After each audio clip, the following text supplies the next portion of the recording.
Assalamualaikum wa rahmatullahi wa barakatuh. My brothers and sisters, if you are struggling with salah, what that means is shaitan is tampering with you, laziness, and sometimes you might be missing a prayer or two.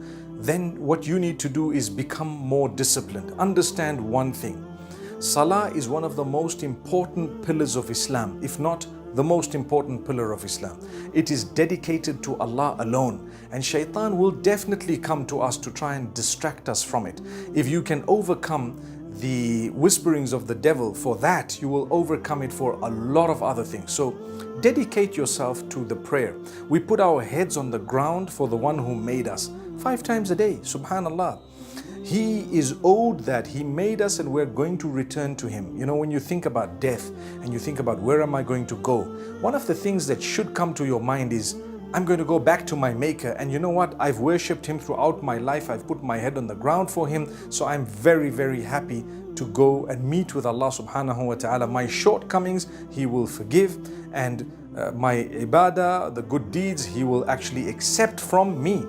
So your prayer, please be stronger for it. You know, be in the right company, try and listen to something motivational, stay away from sin, and Allah will strengthen you towards fulfilling this 5 daily salah. But when we have not bothered about our income or our eating of halal, when we venture into that which is haram, then obviously we will become lazy, and the energies we derive will not be used for the right things but rather for the wrong things. Force yourself at the beginning. Make sure you are hard on yourself at the beginning and get used to it. Getting up for Fajr, making sure that you're doing your Isha, your Salah, and wherever you have missed it or overslept, remember the Prophet ﷺ says, "Man nama an salatin aw nasiyaha falyusalliha idha dhakaraha." Whoever has slept over a prayer or whoever has forgotten a certain prayer, as soon as you remember it, you need to fulfill it.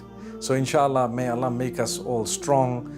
It's definitely something that will protect you from evil and immorality. A lot of blessings will come about when you please Allah subhanahu wa ta'ala through prayer. So if you're struggling with it, yes, you're just a human being. Strengthen yourself and Allah will be pleased with you. And it's a long-term dedication. Don't ever become lazy when it comes to your prayer. Be strong. Be very dedicated. There are thousands and millions of people across the globe who wouldn't miss even one of their 5 daily prayers. Why should we be left out from that number?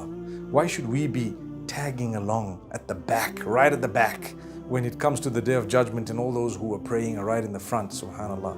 May Allah strengthen us all. I've been to parts of the poorer countries of the world, and I've noticed a lot of dedication in places that you wouldn't have imagined it. And then sometimes when you enter the cities that are luxurious and very modern and very, very advanced, and you find people lazy, you start telling yourself, no wonder why this technological advancement was not there at the time of the Prophet ﷺ. It's a distraction sometimes. People play games and they don't want to pray. People actually do things they don't want to pray. People are on their phones, on WhatsApp and on a call, and they don't want to pray. They prefer all these things over their connection with Allah. Yet when you die, all this is not going to help you. Your connection with Allah will help. May Allah strengthen us, forgive us, and grant us goodness. Assalamualaikum wa rahmatullah.